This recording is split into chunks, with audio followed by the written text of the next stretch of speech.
together. Radio Manu 91 where it's always better. Where it's always better.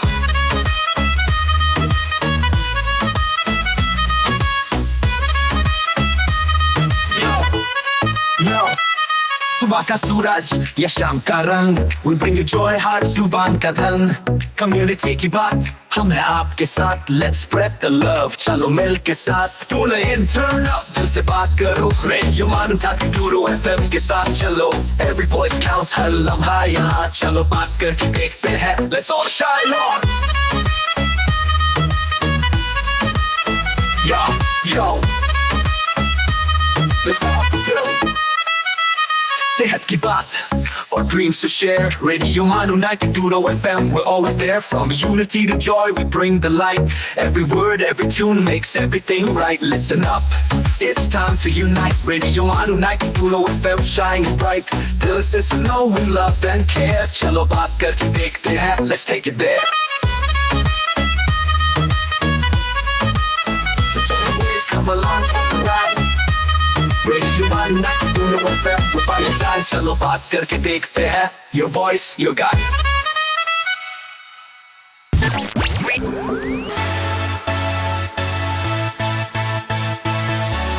ये है radio MANUU 90.0 FM।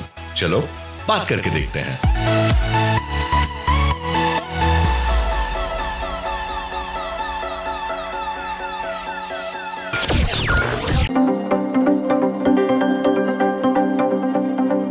Radio Manu 90.0 FM presenting Money Matters.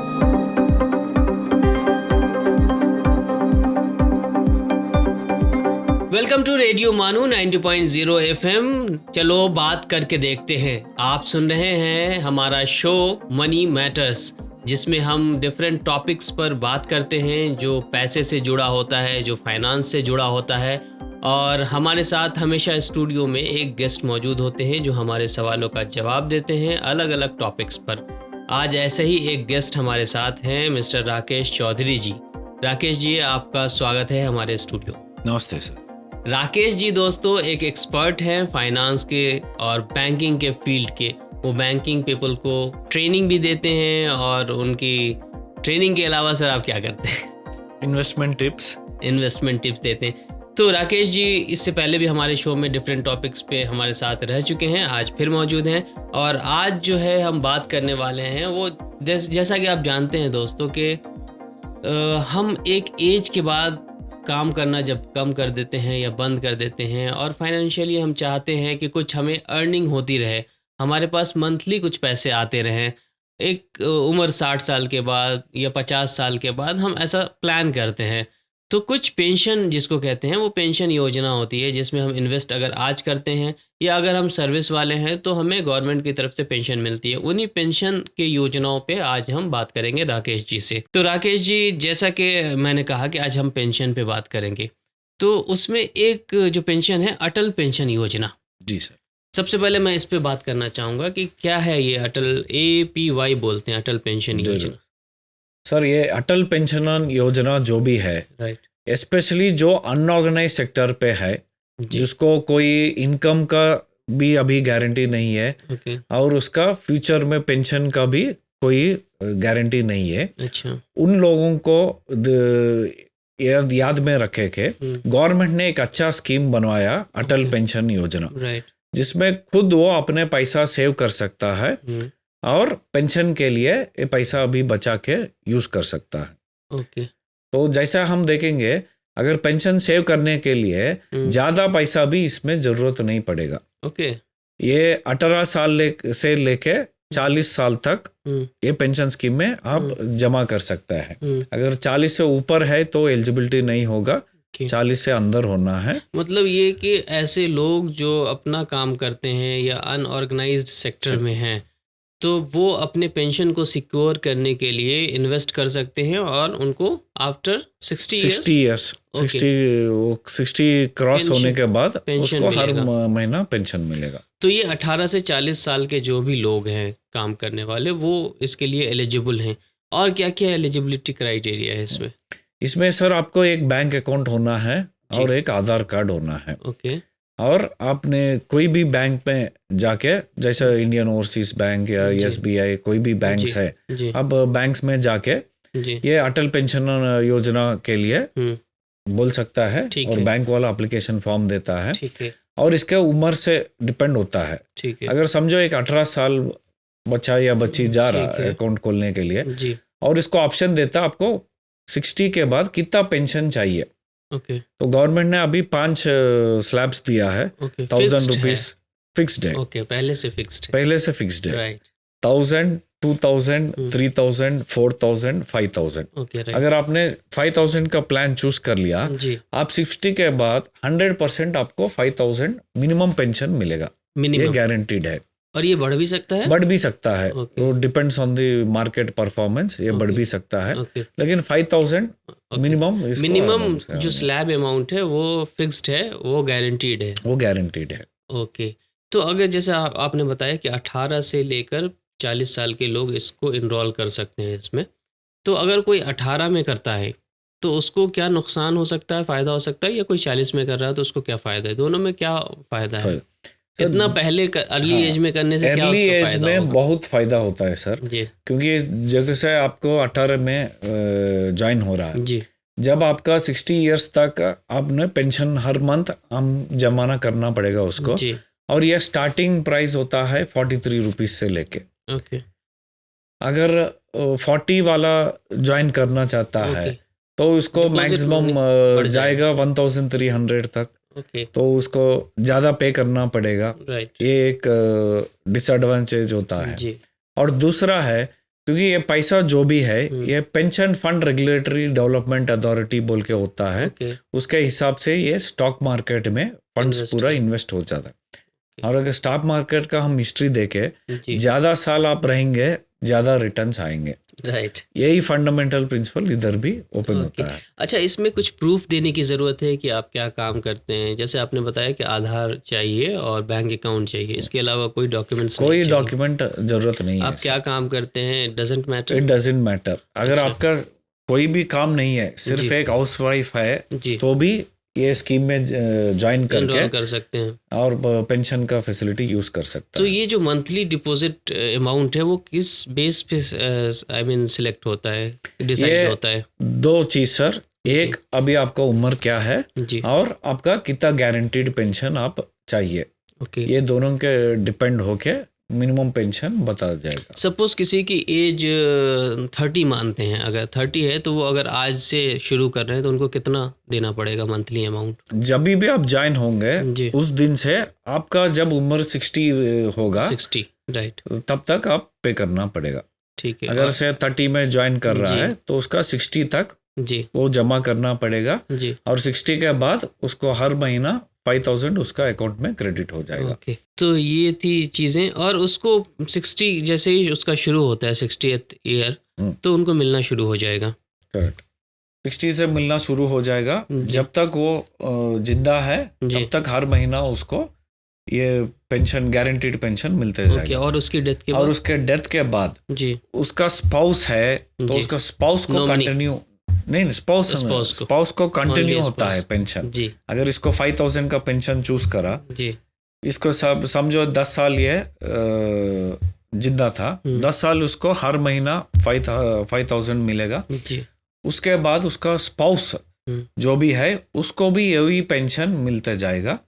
और spouse का death के बाद nominee को पूरा पैसा मिलेगा।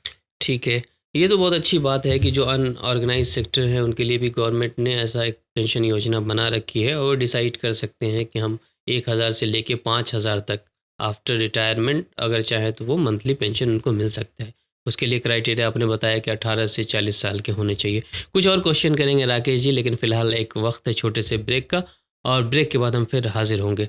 दोस्तों आप कहीं मत जाइएगा, एक छोटे से ब्रेक के बाद हम फ़ौरन मिलते हैं। आप सुन रहे हैं रेडियो मानू 90.0 आप सुन रहे हैं money matters, radio MANUU 90.0 FM का फाइनेंस एंड कॉमर्स शो।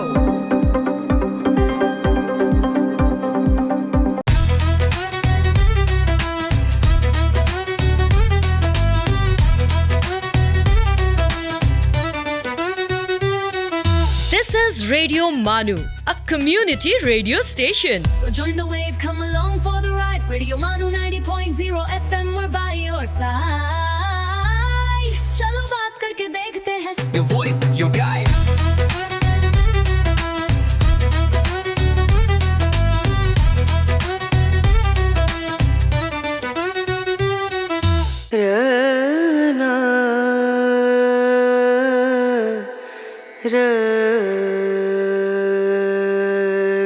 ये है रेडियो मानू 90.0 FM। आइए अब सुनते हैं the mindful minute.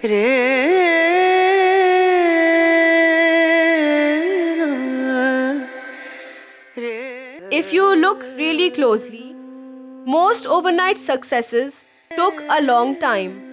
Steve Jobs.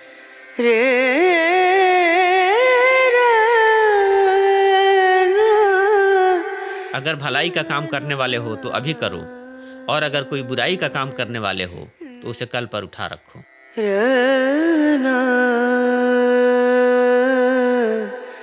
मुट्ठी भर संकल्पवान लोग जिनकी अपने लक्ष्य में दृढ़ आस्था हो, इतिहास की धारा को बदल सकते हैं।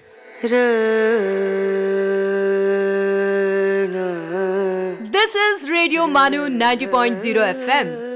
You were listening to the Mindful Minute.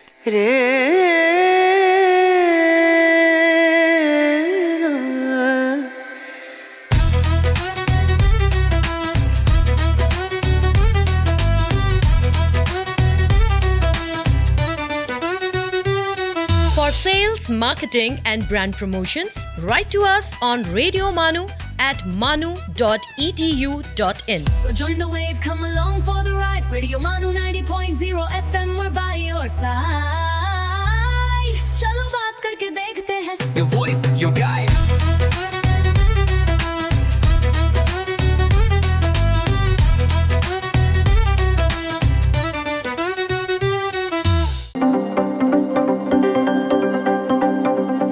आप सुन रहे हैं money matters, radio MANUU 90.0 FM का finance and commerce show. Break के बाद फिर से आपका खैर मकदम है। वेलकम है हमारे शो मनी मैटर्स में। आप सुन रहे हैं रेडियो मानू 90.0 FM। चलो बात करके देखते हैं। मैं हूं आपका दोस्त और होस्ट आरजे आमिर, और आज हमारे साथ जो गेस्ट हैं राकेश चौधरी जी। हम बात कर रहे हैं अभी फ़िलहाल अटल पेंशन योजना पर। ब्रेक पे जाने से पहले आपने बताया कि अटल पेंशन योजना क्या है, कौन लोग इसमें इनरोल हो सकते हैं और उनको क्या बेनिफिट्स होता है जी। लेकिन आप ये बताइए कि क्या इस योजना को प्री मैच्योरली हम क्लोज कर सकते हैं? क्लोज कर सकते हैं सर जी। अगर प्री मैच्योरली ये क्लोज करेंगे कि उसका कोई इमरजेंसी आया जी, या अभी वो फंड नहीं कर पा रहा है जी, तो कैसा भी रीजन से वो बंद कर सकता है। ठीक है। लेकिन बंद करेगा तो पेंशन नहीं आएगा। लेकिन आज दिन तक, जैसा समझो आज पेंशन क्लोज कर रहा है, कर दिया उसने, इस दिन तक जो भी उसका फंड है जी। वो पूरा फंड उसको अकाउंट में मिल जाएगा। ओके। जो उसने डिपॉजिट किया था दैट अमाउंट प्लस अभी तक जो ग्रो हो गया, समझो कि वो 10% इंटरेस्ट आ गया, जी, तो विद इंटरेस्ट उसको जो आज तक का अमाउंट है वो रिफंड हो जाएगा। ओके। और सर इधर मैं एक बात और भी ये बोलना चाहता हूँ, अगर किसी वो क्लोज करना चाहता है प्री मैच्योरली, मैं उसको एडवाइस करता को कम से कम 3 साल तक तो रख लीजिए जी, क्योंकि 30 साल से अंदर हम क्लोज करेंगे तो जो भी हम पे करा है उसमें भी थोड़ा नुकसान हो सकता है। ओके। क्योंकि ये स्टॉक मार्केट पे इन्वेस्ट कर रहा है, तो स्टॉक मार्केट के ना 3 साल के बाद थोड़ा अच्छा रिटर्न मिलेगा, स्टेबिलिटी आते हैं। तो उससे पहले क्लोज कर दिया तो जो भी पे करा है शायद उसमें भी उसको ज़्यादा नहीं मिल पाएगा। अच्छा।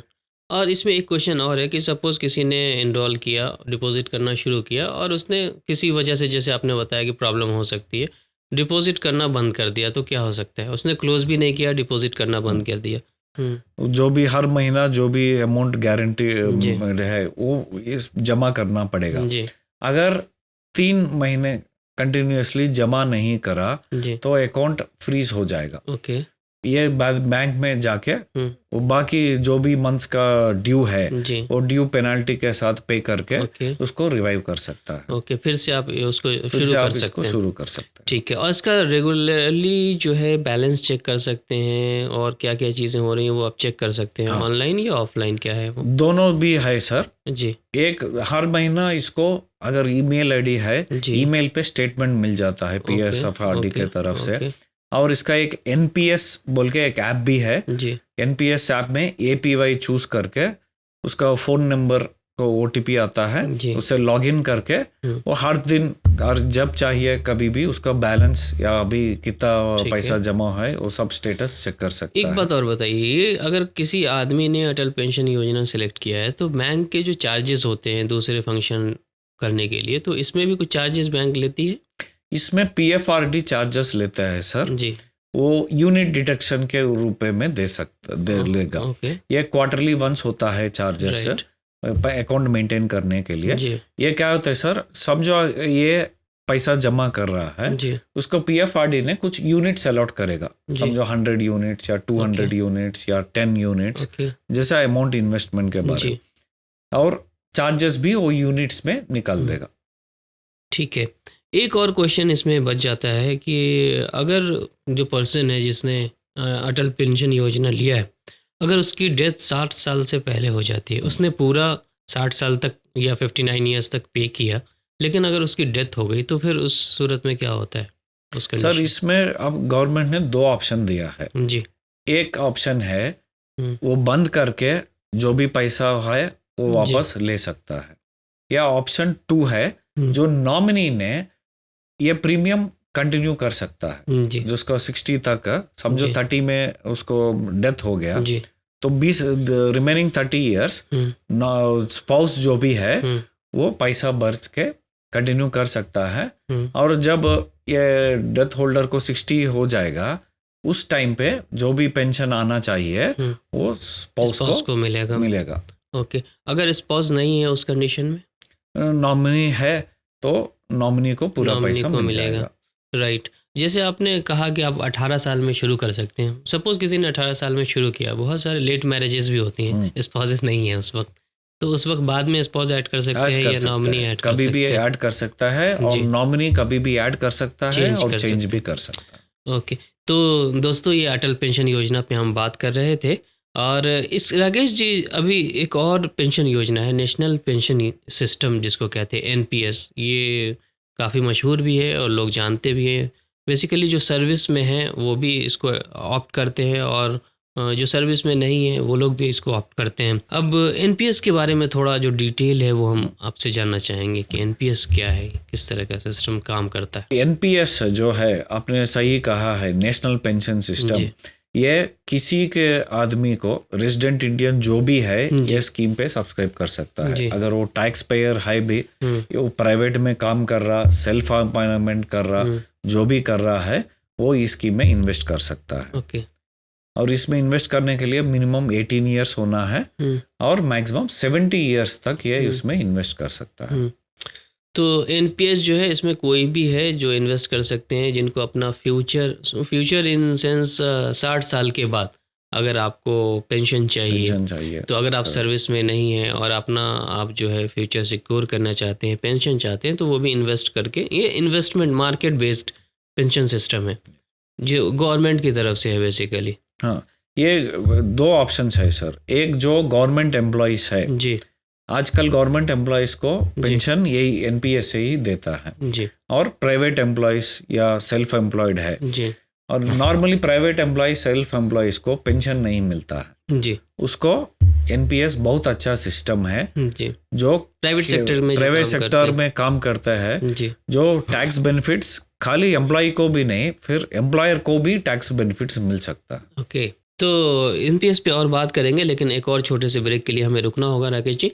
दोस्तों आप कहीं मत जाइएगा, सुनते रहिए रेडियो मानू 90.0 FM। चलो बात करके देखते हैं। मैं हूं आपका दोस्त और host RJ Aamir. You are listening to Money Matters, Radio Manu 90.0 FM's Finance and Commerce Show.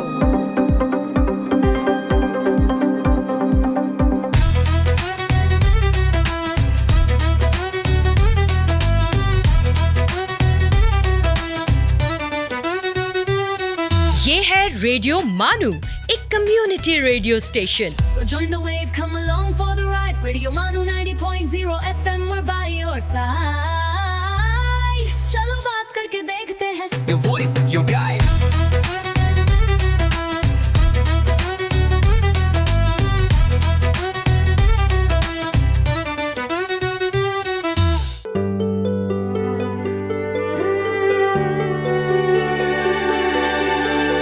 आइए अब सुनते हैं अर्ज किया है। आदाब, मैं हूं डॉक्टर हशमत और आप सुन रहे हैं अर्ज किया है। आज हम गुफ्तगू करेंगे मायानाज रुबाई गो शायर अमजद हैदराबादी की। बर्बाद न कर बेकस का चमन, बेदर्द ख़िज़ां से कौन कहे, ताराज न कर मेरा खिरमन, इस बर्क़ तपां से कौन कहे। अमजद हैदराबादी का असल नाम सैयद अहमद हुसैन था। अमजद तखल्लुस करते थे।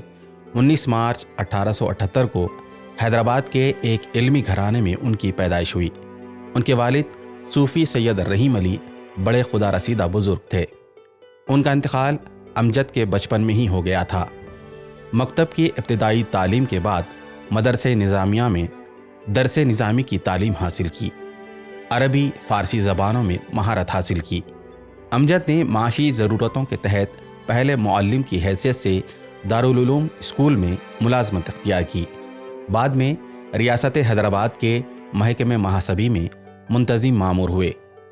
1908 में मूसा नदी में आई भयानक तोग़यानी में उनकी वालिदा, बीवी, बच्चे चल बसे। इस हादसे में उन्होंने खुद एक टहनी की मदद से अपनी जान बचाई।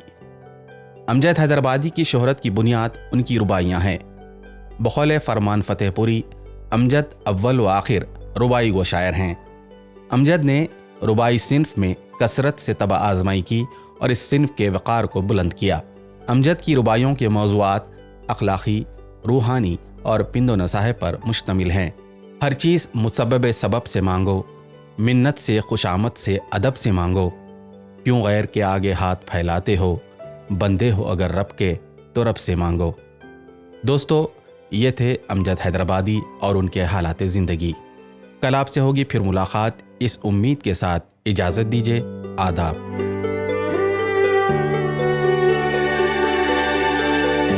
You were listening to अर्ज किया है।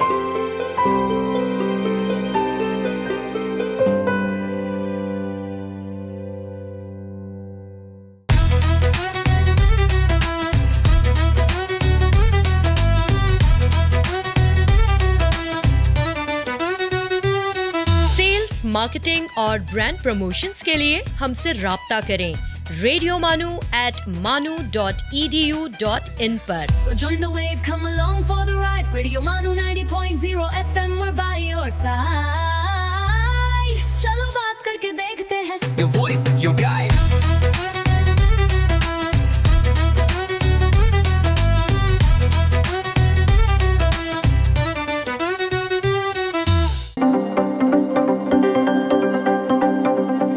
You are listening to Money Matters, Radio Manu 90.0 FM's Finance and Commerce Show. आपका फिर से खैर मकदम है हमारे शो मनी मैटर्स में। दोस्तों, आप सुन रहे हैं रेडियो मानू 90.0 FM। मैं हूं आपका दोस्त और होस्ट आरजे आमिर। राकेश जी, फिर से स्वागत है हमारे शो में आपका। और हम एनपीएस पे भी बात कर रहे थे ब्रेक पे जाने से पहले। आपने बताया कि एनपीएस क्या है, कैसे काम करता है, लेकिन ये बताइए कि जैसे आपने बताया कि गवर्नमेंट एम्प्लॉय को एनपीएस लेना होता है अभी जो है, और प्राइवेट जो एम्प्लॉय हैं या किसी प्राइवेट फर्म में काम करते हैं वो ऑप्ट कर सकते हैं, ले सकते हैं अगर वो they want pension system after retirement.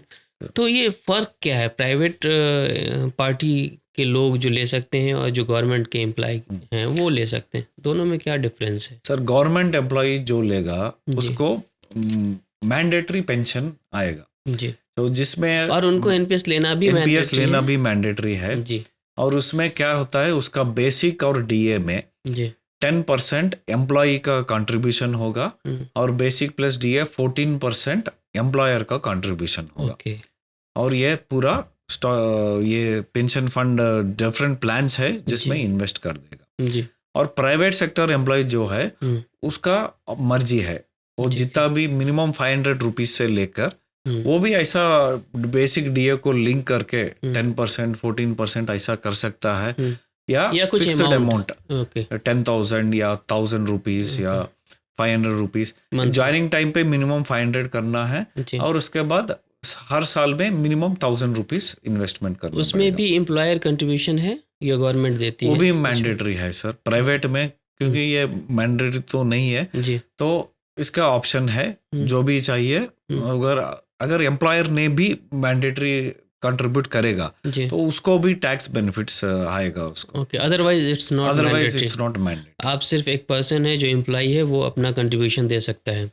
उस पे रिटर्न के क्या चांसेस हैं, मतलब कितने % रिटर्न मिलता है ऐसे? सर रिटर्न्स डिपेंड होता है क्योंकि इसको एम्प्लॉय को जब भी एनपीएस में इन्वेस्ट कर सकता है, उसको ऑटो चॉइस और ऑटो मैनुअल चॉइस 2 ऑप्शंस मिलता है, जिसमें ये मैक्सिमम 75% तक इक्विटी में इन्वेस्ट कर सकता है और बैलेंस डेट फंड्स और गवर्नमेंट बॉन्ड्स में इन्वेस्ट कर सकता है।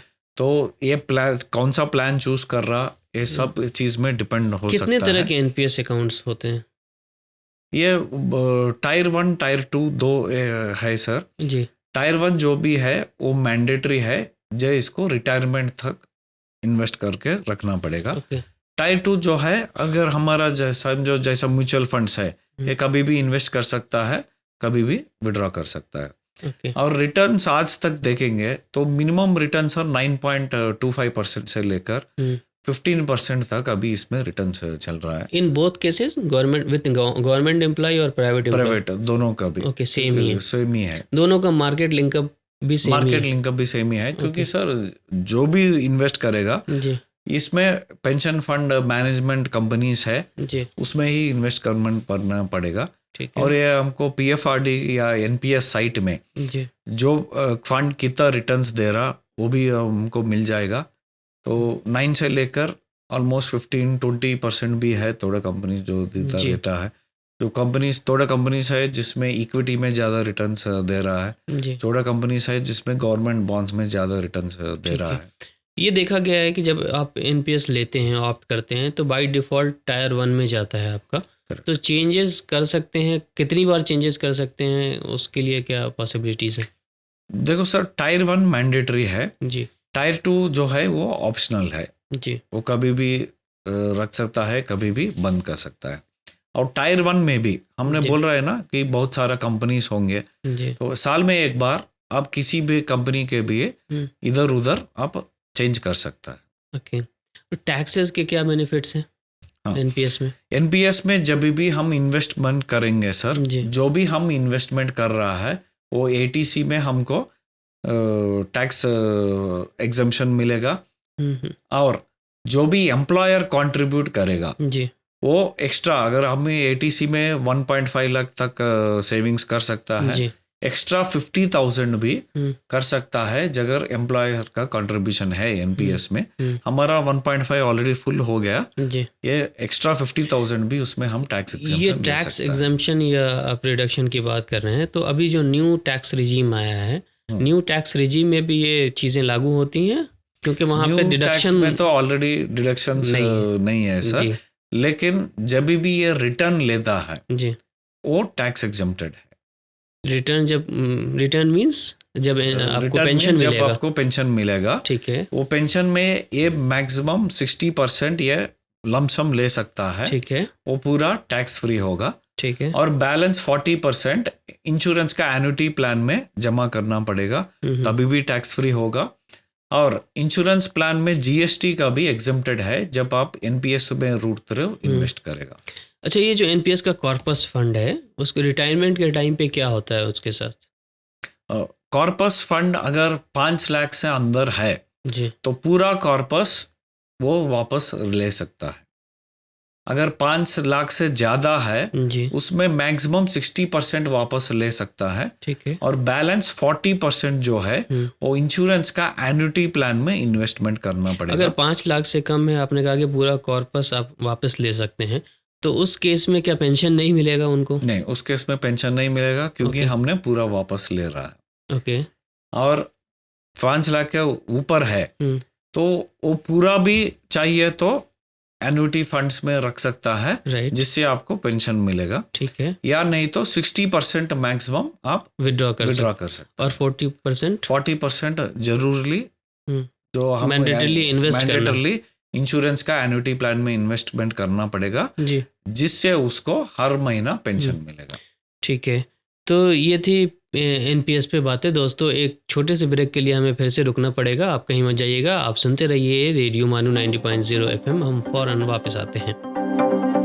आप सुन रहे हैं money matters, radio MANUU 90.0 FM का finance and commerce show.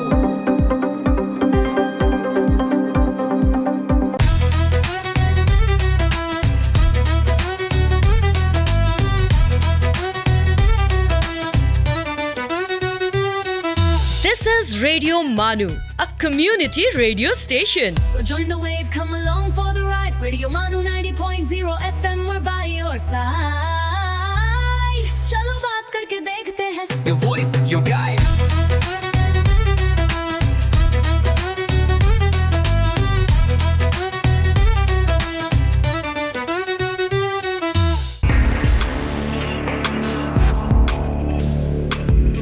Let's listen to History's Mysteries.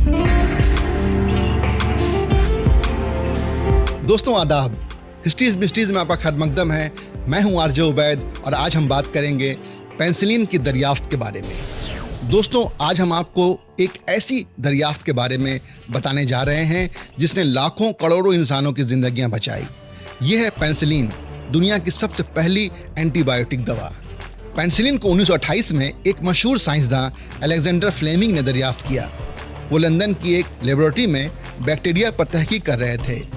एक दिन उन्होंने देखा कि उनकी पैट्री डिश में कुछ जगह पर बैक्टीरिया ख़त्म हो गए हैं। गौर करने पर पता चला कि वहाँ एक ख़ास किस्म का फफूंद उग गया है जिसका नाम पेंसिलियम नोटेटम था। अलेक्जेंडर फ्लेमिंग ने यह नतीजा निकाला कि ये फफूंद ऐसी कीमिया मादे खारिज करता है जो ख़तरनाक बैक्टीरिया को मार देता है। इसी मादे को बाद में पेंसिलिन का नाम दिया गया। इब्तिदा में ये दरियाफ्त सिर्फ लेबोरेटरी तक महदूद रही, लेकिन दूसरी जंग अजीम के दौरान साइंसदानों ने पेंसिलिन को दवा की शक्ल में तैयार किया।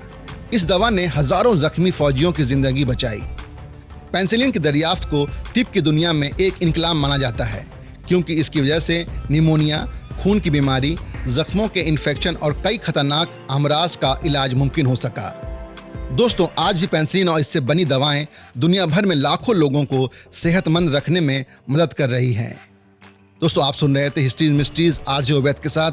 आपसे फिर मुलाकात होगी, तब तक के लिए सुनते रहिए रेडियो मानू 90.0 एफएम। चलो बात करके देखते हैं। आप सुन रहे थे History's Mysteries.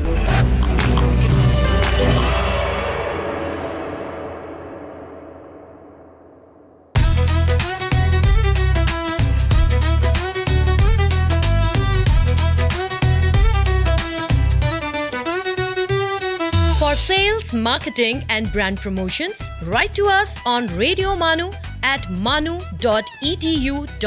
So join the wave, come along for the ride. Radio Manu 90.0 FM, we're by your side. चलो बात करके देखते हैं. Your voice, your guide.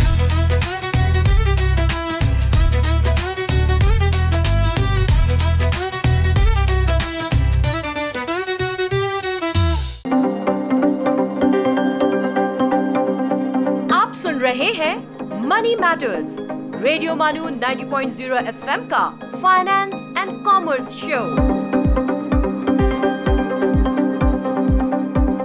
आपका फिर से खैर मकदम है, स्वागत है, वेलकम है हमारे शो मनी मैटर्स में। दोस्तों आप सुन रहे हैं रेडियो मानू 90.0 एफएम। चलो बात करके देखते हैं।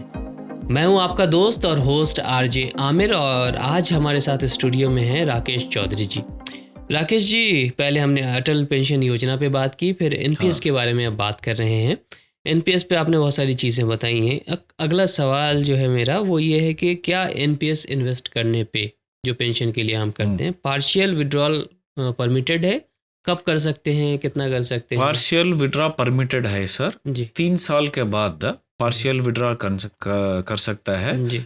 जो भी फंड बचा हुआ है उसमें 20% वो पार्शियल विड्रॉ कर सकता है, जी। लेकिन खाली इमरजेंसी केसेस के लिए, कुछ मेडिकल इमरजेंसी है, जी। ऐसा कुछ केसेस में 20% अमाउंट पार्शियली विड्रॉ कर सकते हैं। कौन कौन से केसेस में कर सकते हैं? Medical emergency and medical emergency and education purpose and construction of house. Okay, ये 2-3 चीज़ें हैं जो आप जिनके लिए आप पैसा विड्रॉ कर सकते हैं। कितना कर सकते हैं?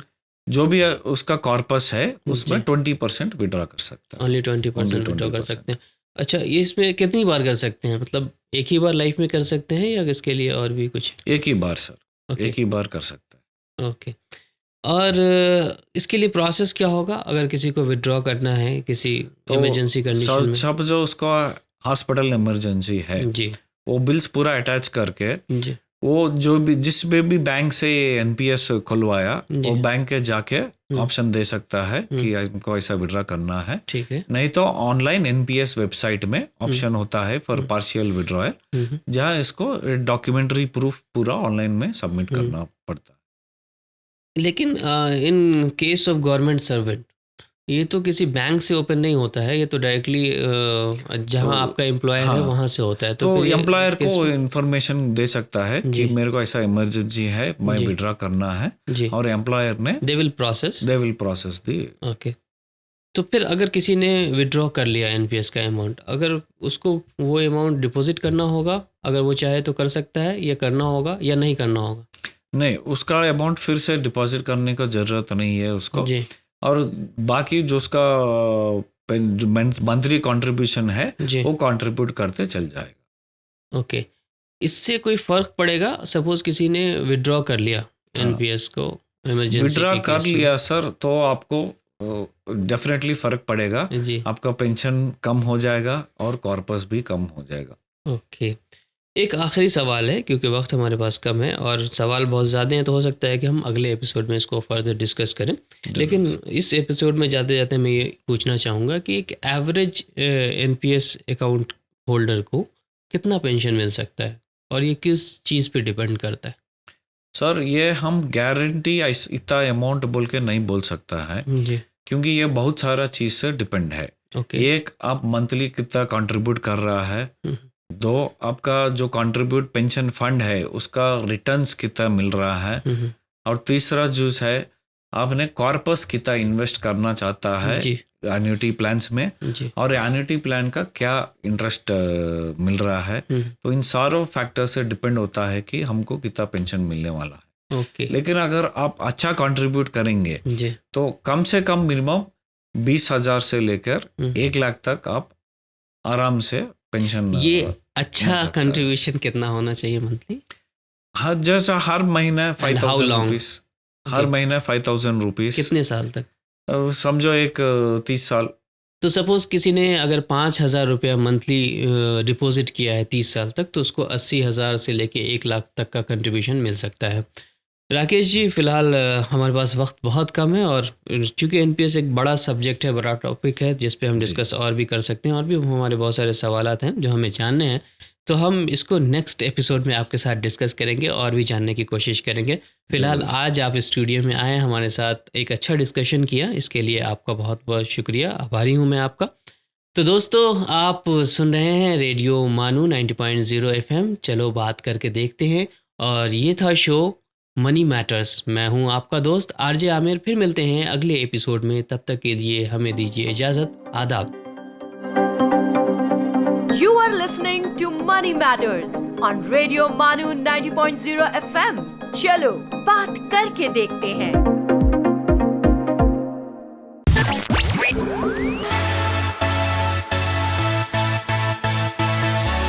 आप सुन रहे हैं रेडियो मानू 90.0 FM। चलो बात करके देखते हैं।